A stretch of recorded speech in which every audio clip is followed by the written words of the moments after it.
whole intention of these funds is to give them a life where they're not limited by like, oh, I want to do this thing, but I can't because we don't have the money. Welcome to Brand Talk with Rachel and Drew. I'm Drew. I'm Rachel. Welcome to the show. We're back at it. There's a thunderstorm a-brewing. Every day for the last outside. week, there has been a thunderstorm. There's been 2 a day. Mm-hmm. I like it. I like I it, like but a good thunderstorm. that means that, we're approaching hurricane season. Hurricane. And this time last year, we had a tree fall through a warehouse. So that was cool. Mm-hmm. We have that footage somewhere. I need to find it. It's Yeah. on the GoPro. Oh, It's in one of those little SD cards. probably the one I found this morning. A little SD card? I found an adapter, the dongle thing, and then, yeah, I did. Oh. Yep. Dongle sounds like a bad word. Yeah, it does. It sounds like something. I don't know who just, I could come up with a lot of other names for that device. I'm like, why did somebody dub it this? Yeah. But his name's Chet.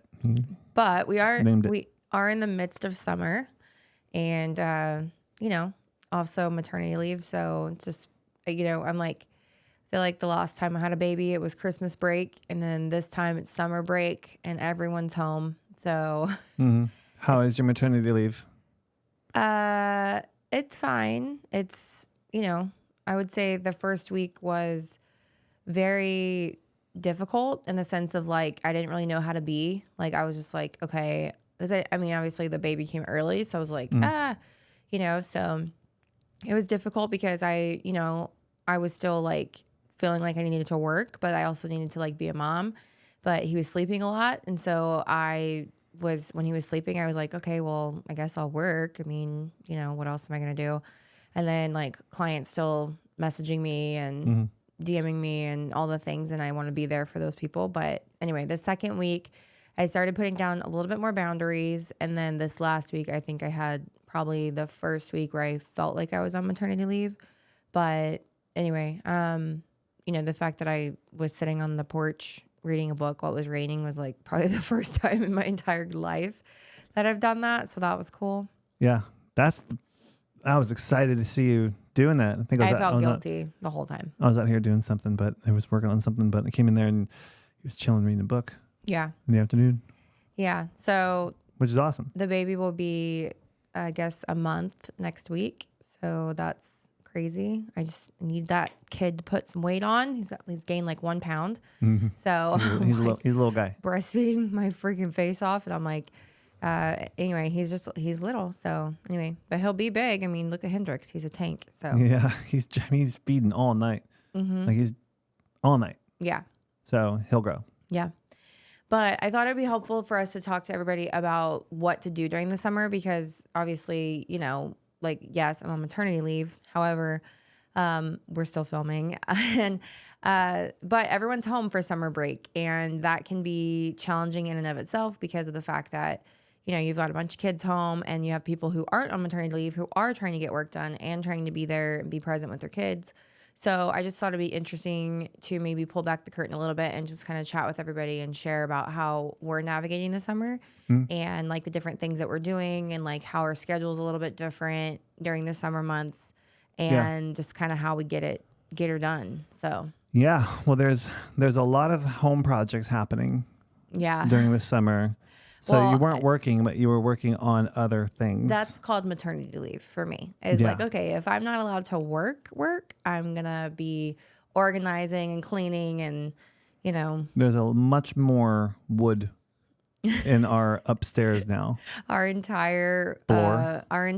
Like covered garage area is like just sawdust. Like it's just like a layer of sawdust on the floor. Yeah, you got what would you call that? What are you doing? Like, what is that? It's like you have the trim going halfway. What's the inspo? It is basically like, so when we bought our house, guys, almost 3 years ago, the entire downstairs have been gutted and redone, and it's like beautiful. So if you've been over at our house, like if you've done education with us, like, or you work with us, like you've seen our house. And like the downstairs is like awesome. And then the upstairs is just kind of like, it was still great, but it was just different. Like the trim was different. The doors were different. The paint color is the same, but Yeah, like she finished the full like bottom. She like finished. Yeah, finished, and then like nothing upstairs. The upstairs, it was like at a glance, you're like, oh yeah, like it's this, like it didn't, unless you like really looked, like you wouldn't have probably noticed. But the fact that we had a carpet, I don't like carpet, and then so we put down the LVT, and then we also, or the planks really, and then the baseboards were different from the downstairs, and then the doors were different from the downstairs. So we kind of one thing led to another. It's like, okay, well, if we're going to do the floor, we got to do the baseboards. And if we're going to do the baseboards, we really should change the doors because all the trim's going to change. And then before you know it, I've got other things happening where, okay, now we're going to trim out the windows. And then now we're going to, because it's like, it's really not expensive to trim things out. It's like more like, it's not like you're redoing a bathroom and there's tile work or plumbing work. So it's just like, like cosmetic stuff. So that's what Jose and Nacho have been very busy doing upstairs. And by the way, guys, Nacho, which we've known both of them for years, but it was funny because Nacho, I thought Jose just had like a cruel joke name like for Nacho because he's like this quiet guy and he's so sweet and like quiet and nice. And then I thought it was just like this nickname that he gave him. And I'm like, poor guy. Like he calls him Nacho all the time. Well, come to find out, Ignacio in Mexico, like they all go by Nacho. So it was like, that's actually what he calls himself. So anyways, they've been busy upstairs doing that. And really at the end of the day, Drew just goes upstairs and he's like, okay, what did they do today? It's been all What's day. What's happening today? In meetings, it's like bang, bang, bang, bang. Just. Yeah. Well, you've been out here. Yeah. We've been working from home a lot. Mm-hmm. So we've been doing a lot of just meetings from the home office. We got the music room kind of designed up a little bit. So that's exciting. I'm excited about that. And then Drew came home with a new rug last night. Got a new rug. And I'm like, what? You're like, I get the rugs around here. I was like, not today, miss. I found a new rug guy. You did a good job. I wish there was some darker color in the rug, but just to give more contrast, but it looks good. We're just going to have to go dark with the walls. Yeah, the light brown, the light gray is weird on the wall. So, but he was great. We got a new rug guy. So we got this rug in here today. This is cheap. This is from Wayfair. How much was this rug? It's like so cheap, like a couple $100. Yeah. It's probably when my eyes are burning, honestly. My eyes are burning and I'm like sniffling because there's so many toxins in that rug, I think. Yep. But yeah, like just during the summer, I'd say like, yes, we work more from home.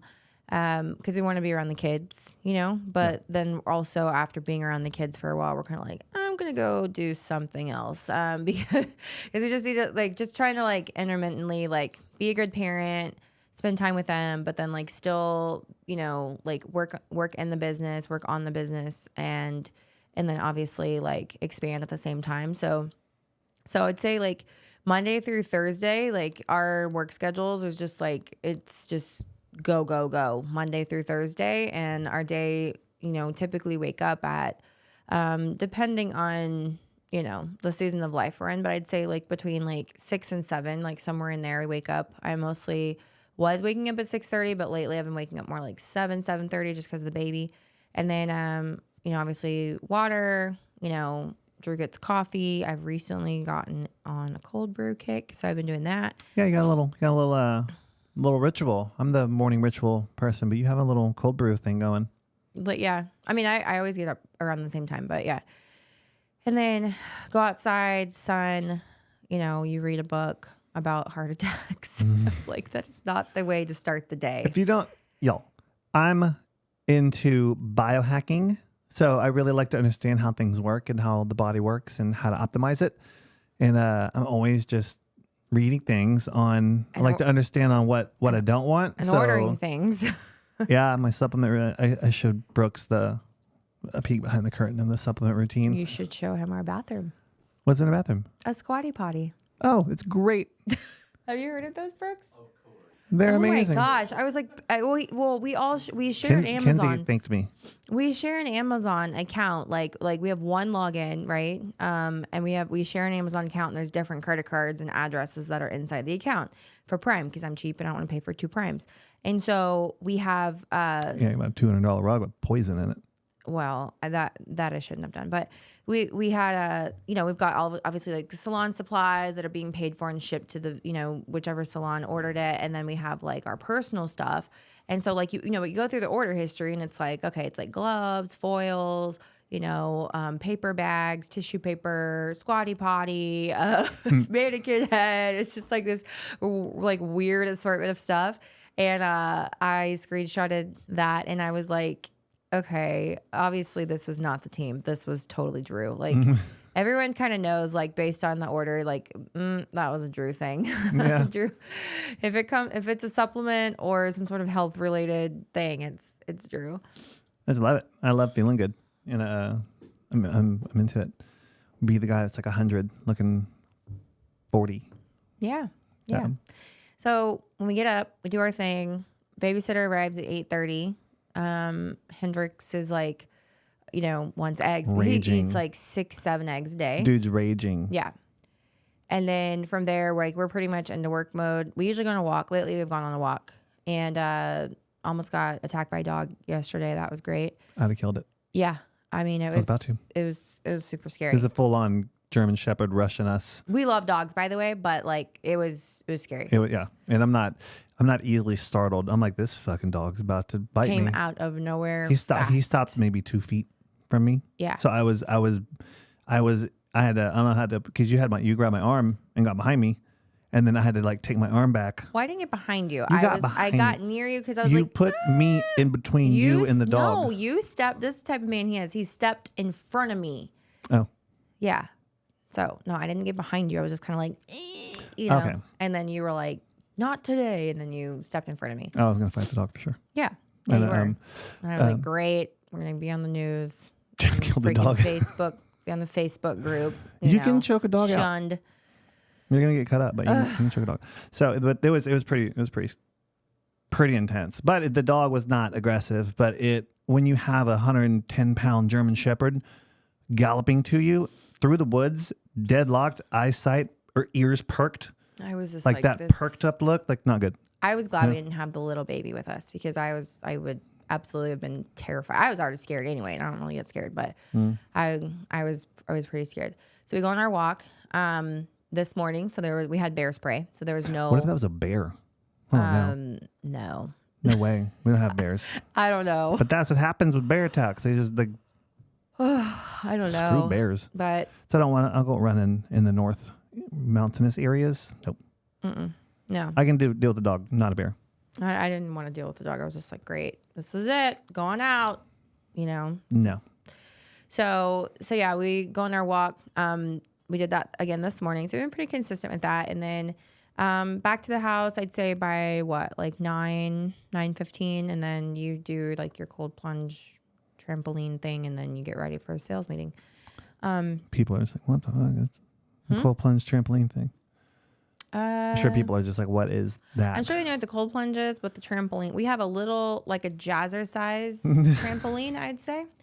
And, Drew likes to get his jump on and do jump that. On it. Yeah. Yeah. So I'll do the cold plunge. One, it warms me back up because I'm freezing because I just did a cold plunge for 3 minutes. But get your lymphatic system going, your drainage going. It gets your it literally, look it up. Look up the benefits to rebounding. It's really, really, it's a special trampoline. So it's not like springs and, it's really, really cool. Very interesting. It's not the jazzercise brand, but anyways. I'm not doing jazzercise, yeah. But I know I will admit I look dumb out there just bouncing on this little trampoline. But if you go on a walk, you do a cold plunge, and you do that 5 minutes on a trampoline, try it. Especially because we had engineers in our backyard and our contractor. And Drew's like, obviously on a timeline. They're like these, like I'm not like a tiny dude or anything like that, but these guys are they're like burly men, like doing plumbing and like drilling, those types of guys. And then I'm over there just bouncing on my trampoline. Yeah, and they clearly don't like I'm tough too, guys. I promise. Yeah, and so Drew's doing that, and he obviously can't stop doing that because he already started doing it, and he's got to fulfill his time. And then they're out there like looking for the homeowner to like go out and meet them on the property. And I'm like, I'm coming. I'll be there in a second. We're in back. Yeah, so we had the engineering, the soil testing done yesterday. We had plumbing come out. We had the septic company come out. We marked we staked out the new the new location on the property of the warehouse.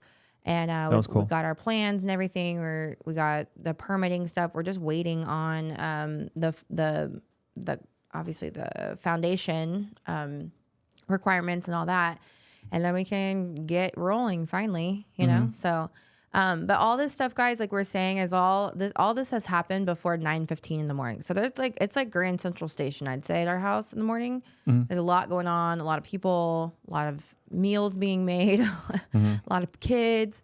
And then I'd say work starts right at around 10, you know, usually for both of us. The communicate, yeah. Well, I mean, the formal work. Communication starts around 8. Yeah, like we'll start talking to the team around 8 and going through things, wrapping things up, teeing things up for the day. Yeah, but actual like Zooming, calls, fulfillment of any kind, meetings, whatever, is all pretty much at 10. I used to do calls at 7. Like we used to do calls. I'm like yawning thinking about it. As soon as we would wake up, we would start, like when we were really launching things, and we would take calls from 7 to, I would take them at 8, and we would just nonstop. Yeah. So now we just, as the kids have gotten older and things have been growing and moving, we have really, like, we're not going to do any calls until 10. That way we can not be miserable going into the calls. We can really eat and take care of our kids and ourselves and our body and our mind and all that. Yeah, there's definitely like different seasons, like quite literally different seasons. Like you guys are going to have different schedules and demands, you know, from family and work and stuff like that. So our schedule does, you know, it does change, you know, like we have kind of like a core schedule, but like it might start earlier or later based on the season that we're in. So during the summer, it's important that like, obviously we keep the kids active. So like we're constantly like, hey, like no screens, go outside, go swim. I mean, they swim every day, sometimes twice a day. So swim, soccer, ride your bike around the neighborhood, you know, go chase yourself, whatever. My mom told me that my whole life growing up. We didn't have a pool and we didn't have a nice house and we definitely didn't have bikes. So anyway, but my mom used to say, just go outside. I'm like, what am I supposed to do? She's like, go chase yourself. My brother would actually go chase himself. And so like keeping them busy, keeping them like, you know, moving and stuff. Our kids are definitely very tan right now, especially Hendrix. He's super tan. His butt is so white. And then, you know, just trying to cut our work day around 3, I'd say, as far as like calls or meetings go. And then obviously it's straight through though. It's like there's no lunch. Still checking notifications and and like when we say from like 10, 6. We wrap up formal calls at around 3. Rachel and I, the team is working beyond that, but we're there. We go into like support mode for the team. So it's more supportive. Or I'm in the warehouse. Yeah. So we don't like stop working at 3. It's like we stop doing that type of work at 3. Yeah. Right. And then we've got like that like basically 2 hours ish on the front and back end of the day. That's more just like communication, like moving things along, that kind of stuff. So we do have an executive assistant. So that is our like right-hand person. That's the person that is like getting things done. And then we also have a chief of staff who's awesome. Her name is Jess. And she is like, I'd say the Oz of like everything. Like she's just like, she has like numerous monitors in her office, and she's just cranking things out. Like she's got her hand in every nook and cranny of all of her businesses, I'd say. Yeah. And we work very, very closely with her on business things to be able to move that stuff along. And the thing that I think would be interesting to share with everybody would be kids on payroll, because during the summertime would be a really good way for business owners to be able, they brought their kids, like, you know, like every day for 5 days, you know, during the week, and then you've got your weekends. So how can people, like, how can they leverage, you know, let's say they have a kiddo who's like maybe 9, 10, you know, early teenager like ours, right? The little ones, like we can give you guys some more creative ideas for how you can have them on payroll, but for like the double-digit kiddos, like how can they leverage their time to be able to also get a tax write-off from the business, but also be able to really change their kid's life by letting them have earned income? Yeah. They didn't really start working. Like Kenzie's been working really good. Kenzie's been doing great. Kenzie does a lot. So Kenzie does a lot for us. She does a lot of shipping, a lot of packing, things like that. But if you're in like the salon space, or, I mean, they really can do they can assist in anything. And that's what they are. They're little assistants in the beginning, helping you take little things here and there when they start getting going. And then as they get older, you can give them more formal responsibilities. What was like the first responsibility Kenzie had? She was starting to work at the front desk a little bit, greeting people. She has done, I didn't know that I could put her on payroll at the age that she really started like helping in the salon. So I would say she really started helping she's always been in the salon since birth. But like she really didn't start like helping in the salon until she was probably like 5 or 6, in the sense of like being there kind of in a routine way. So a lot of the things that she would start with was obviously like towels, putting products on the shelf, dusting the shelves. Once obviously she could read really well, checking in color orders, things like that. We didn't allow her to like shampoo anybody, answer the phone, although she was dying to. We didn't allow her to do any of that stuff until she was, I'd say closer to like 10 or so, and only on like certain clients that were just like, that have seen her grow up and just like love her so much and all that. And only clients of like that I was servicing at the time, based on their comfort level. Like I knew who I could let her do that for and who I couldn't. And so like that was all, just stuff that we did. But we didn't really add her to payroll until she was about maybe 12. And same for the boys, like up until about 2 years ago, we didn't exactly have them on a formal payroll. Really because whenever we tried to put them on payroll in Gusto, which is what we use for our payroll and HR, which we love, it would say like, oh, like especially the two other boys who are now 9 and 10, like, oh, like the birth date, like selecting the birth date on the onboarding screen, like you couldn't even, like, it wouldn't even go back that far. Like it would only allow you to go back for like up to like 13 years old or something. And so I was like, oh crap, well I guess we can't add them yet. Well, that's not true. You can add them, and you actually don't have to have them in Gusto for payroll. You can actually have them, you can just make transfers, or write checks, or do a wire from the business checking over to your child's checking account for that work. But you have to also make sure that there's an invoice so you can track the hours and the amount of time and the type of work done and stuff like that.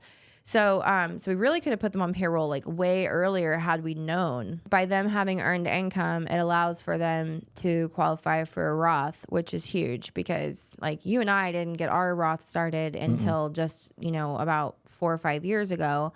And so like for them to be able to start theirs at such an early age, like that is going to be life-changing for them. Yeah, and the point to the Roth as well. So now they have a Roth, which is great, but once you start studying what you can do with the Roth, now you can start making moves from that Roth at their early age, and they'll be able to take that over likely in their adulthood, and you can do investments from there.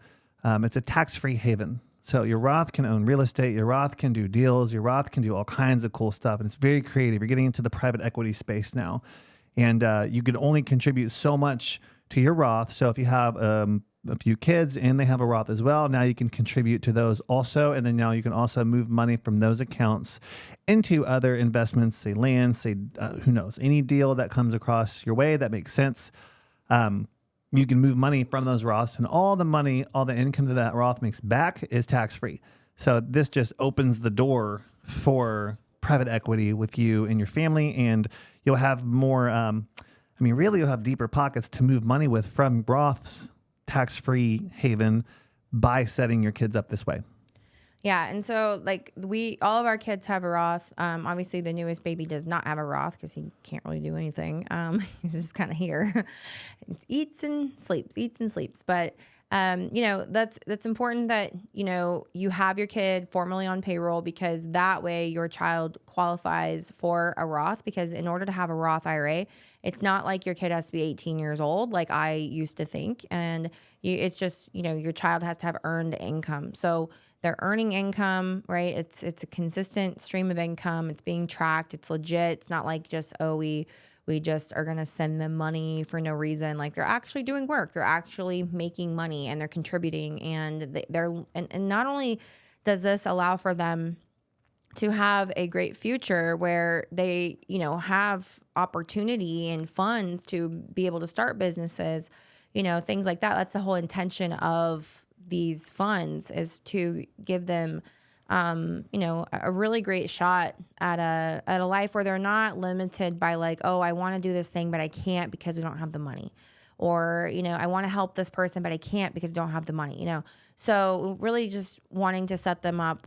None of our family knows about any of this stuff, and none of our family has ever, our own family doesn't even have these things set up to this day. So just to give them that opportunity, but also to teach them about money, because when you can teach your kid about money, they can start to view it as a tool the way that you do. And you can actually, it just becomes part of normal conversation instead of it being like how when you and I grew up, like nobody talked about money, like because it was a sore subject and everybody was like stressed about it and fought over it and that kind of stuff. So, so yeah, like summertime's a great way to get started. And, we teach about all of this stuff inside of our masterminds. And, if you're a client listening to this, like you guys have heard this and you know this and you're implementing this and it's been able to change your life. And if you're listening to this and you learned something new, I'm excited for you because this is something that you can really go put into motion. Yeah. And you can get to a point. I look down in our later years as we have these multiple tax-free accounts set up, if these accounts are big enough and your network is big enough and you are that good of an investor, you can just move money. Like your day can be investing full time. You can do deals, you can get in on deals, your deals start paying you back. And then the more money you move, the more money you make, as long as you're doing good deals, of course. But that's the whole private equity space. And that's where a lot of money is made. Yeah. And like your business is just a stream of income that can really allow for you to build wealth for your family. Your kids, your future generation, in the Bible, it talks about, leaving a legacy for multiple generations, and that we are literally just one generation away, most families, from being completely broke and having absolutely nothing. So, we really view like it's us. It's going to change that for our family, and it has been us. And we've been able to really help a lot of our family members too. Just to be able to, whether it's health stuff that's going on, like your cousin Lulu, like we've been able to like help them through her, cancer journey and stuff like that. And then also, obviously like your parents, my grandpa, my sister, your brother, like all the, just able to help people out, being able to know more about money and how you can use it and how you can make more of it and how you can, move it. So super exciting stuff. Should we tell them how they can learn more about this stuff? Yeah. If you guys want to kind of dive in, have a chat on where you're at with your business, if you have some goals, but you haven't been able to have that conversation with the right person that knows how to actually get you to the goal.